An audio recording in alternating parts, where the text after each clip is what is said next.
Hi friend, आज हम लोग बात करने वाले हैं आदित्य इन्फोटेक के स्टॉक के बारे में। इस स्टॉक में फिर से कल के दिन आपको 5% का लोअर सर्किट लगता हुआ देखने को मिल चुकी है। जो स्टॉक अपने ऑल टाइम हाई के पास ट्रेड कर रही थी, फिर अचानक क्यों इस स्टॉक में आपको back to back lower circuit लगता हुआ देखने को मिल रहा है। आज की इस वीडियो में हम लोग बात करने वाले हैं कि इस स्टॉक में गिरावट के पीछे का जो सबसे बड़ा रीज़न है वो क्या है और इस स्टॉक में आपको कहाँ तक की गिरावट आती हुई देखने को मिल सकती है। सबसे पहले हम लोग कंपनी के फाइनेंशियल पे नज़र डालने वाले हैं, उसके बाद इसके चार्ट पे चल के समझने वाले हैं कि इस स्टॉक में आपको कहां से रिवर्सल आती हुई देखने को मिल सकती है। उसके बाद हम लोग इसके सबसे इंपॉर्टेंट जो डेटा है उस पर नज़र डालने वाले हैं। चलिए हम लोग कंपनी के फाइनेंशियल पे नज़र डालते हैं। कंपनी का जो मार्केट कैप है वो आपको 41,630 करोड़ रुपीज़ का देखने को मिल रहा है। स्टॉक का जो पी रेशियो है वो आपको 87.2 रुपीज़ का देखने को मिल रही है। ROCE की बात करते हैं तो 28.6% का देखने को मिल रहा है। कंपनी का जो बुक वैल्यू है वो आपको 159 रुपीज़ का देखने को मिल रही है। ROE की बात करते हैं तो 25.4% का देखने को मिल रहा है और कंपनी का जो फेस वैल्यू है वो आपको 1 रुपीज़ की देखने को मिल रही है। और ये जो कंपनी है वो डिविडेंड भी डिक्लेयर करती है आपको 0.05% की।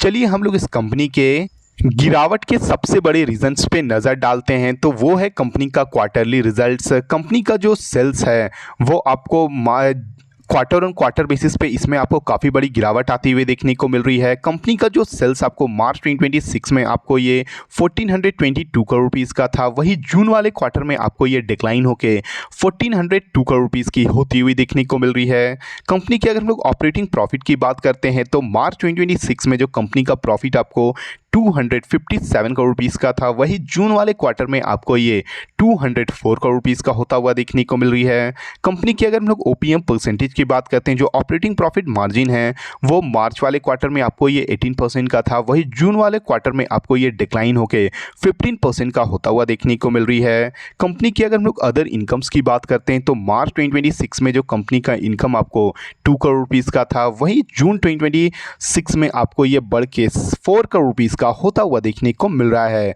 कंपनी में जो गिरावट आती हुई देखने को मिल रही है, back to back lower circuit लगता हुआ देखने को मिल रहा है, उसका जो सबसे बड़ा रीज़न है वो है कंपनी का क्वार्टरली रिजल्ट्स। कंपनी आपको क्वार्टर ऑन क्वार्टर बेसिस पे कंपनी का आपको सेल्स में भी डिक्लाइन आती हुई देखने को मिल रही है और कंपनी का आपको प्रॉफिट में भी डिक्लाइन आता हुआ देखने को मिल रहा है और कंपनी का आपको OPM परसेंटेज भी गिरता हुआ देखने को मिल रही है। इसीलिए आपको इस स्टॉक में थोड़ी सी करेक्शन आती हुई भी देखने को मिल रहा है। अगर हम लोग इस कंपनी के अगर प्रॉफिट एंड लॉस स्टेटमेंट पे नज़र डालते हैं ईयर ऑन ईयर बेसिस पे, तो आप देख सकते हो कंपनी का जो सेल्स आपको मार्च 2025 में 3112 करोड़ रुपीज़ का था, वही मार्च 2026 में आपको ये बढ़ के 4221 करोड़ रुपीज़ का होता हुआ देखने को मिल रही है। कंपनी की अगर हम लोग ऑपरेटिंग प्रॉफिट की बात करते हैं, जो मार्च 2025 में आपको ये 248 करोड़ रुपीज़ का था, वही मार्च 2026 में आपको ये बढ़ के 566 करोड़ रुपीज़ का होता हुआ देखने को मिल रहा है। कंपनी आपको ईयर ऑन ईयर बेसिस पे प्रॉफिट एंड लॉस स्टेटमेंट में काफ़ी अच्छा वर्क करती हुई देखने को मिल रही है। कंपनी का आपको सेल्स भी बढ़ता हुआ देखने को मिल रहा है और कंपनी का आपको प्रॉफिट भी बढ़ती हुई देखने को मिल रही है। अगर हम लोग इस कंपनी के बैलेंस शीट पे नज़र डालते हैं तो आप देख सकते हो कंपनी का जो इक्विटी कैपिटल है वो मार्च 2025 में आपको ये 11 करोड़ रुपीज़ का था, वही मार्च 2026 में आपको ये बढ़ के 12 करोड़ रुपीज़ का होता हुआ देखने को मिल रही है। कंपनी की अगर हम लोग रिजर्व्स की बात करते हैं तो मार्च 2025 में जो कंपनी का रिजर्व आपको 1007 करोड़ रुपीज़ का था, वही मार्च 2026 में आपको ये बढ़ के 1865 करोड़ रुपीज़ का होता हुआ देखने को मिल रही है।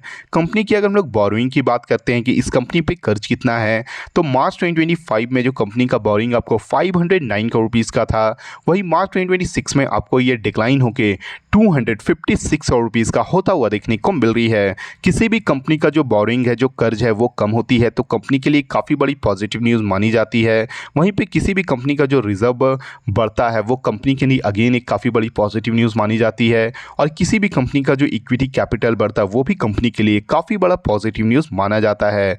अगर हम लोग इस कंपनी के अगर शेयर होल्डिंग पैटर्न पर नज़र डालते हैं तो आप देख सकते हो कंपनी में जो प्रोमोटर की होल्डिंग है वो आपको जून 2026 के अकॉर्डिंग 74 4.71% का देखने को मिल रही है। फॉरेन इन्वेस्टर की अगर हम लोग बात करते हैं तो 6.35% का देखने को मिल रहा है। डोमेस्टिक इन्वेस्टर की अगर हम लोग बात करते हैं तो 13.61% का देखने को मिल रही है। और पब्लिक की होल्डिंग की अगर हम लोग बात करते हैं तो 5.34% का देखने को मिल रहा है। कंपनी का ओवरऑल फाइनेंशियल आपको काफ़ी अच्छी देखने को मिल रही है, मगर कंपनी आपको Q1 का जो रिजल्ट है उसमें आपको थोड़ी सी गिरावट आती हुई देखने को मिली है कंपनी का सेल्स में और कंपनी की प्रॉफिट में। इसके लिए इस स्टॉक में आपको करेक्शन आता हुआ देखने को मिल रहा है, मगर company year on year basis पे आपको काफ़ी अच्छी वर्क करती हुई देखने को मिल रही है। चलिए हम लोग इस स्टॉक के चार्ट पे चल के समझते हैं कि इस स्टॉक में आपको कहां से रिवर्सल आता हुआ देखने को मिल सकती है।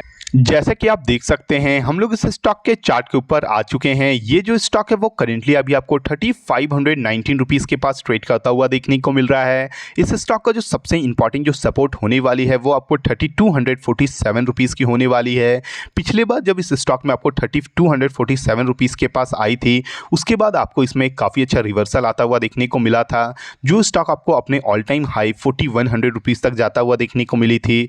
फिर इस स्टॉक में आपको एक थोड़ी सी करेक्शन आता हुआ देखने को मिली और ये स्टॉक फिर से आपको 3500 रुपीज़ के पास ट्रेड करता हुआ देखने को मिल रहा है। इस स्टॉक में यहाँ से आपको 3247 रुपीज़ तक आती हुई देखने को मिलेगी। अगर आपको यहाँ से एक रिवर्सल आती है तो फिर से ये स्टॉक आपको 4100 रुपीज़ तक जाती हुई देखने को मिल सकती है। अगर ये स्टॉक आपको ब्रेक डाउन करती है 3247 रुपीज़ को तो ये स्टॉक फिर से आपको 2571 रुपीज़ तक आती हुई देखने को मिल जाएगी। चलिए हम लोग इस स्टॉक के सबसे इंपॉर्टेंट जो डेटा है उस पर नज़र डालते हैं। जैसे कि आप देख सकते हैं हम लोग इस स्टॉक के BSE के साइट पे आ चुके हैं। ये जो स्टॉक है वो करेंटली अभी आपको ASM लॉन्ग टर्म स्टेज 1 में ट्रेड करता हुआ देखने को मिल रही है, जो इस स्टॉक के लिए आपको एक नेगेटिव सेंटीमेंट्स मानी जाती है।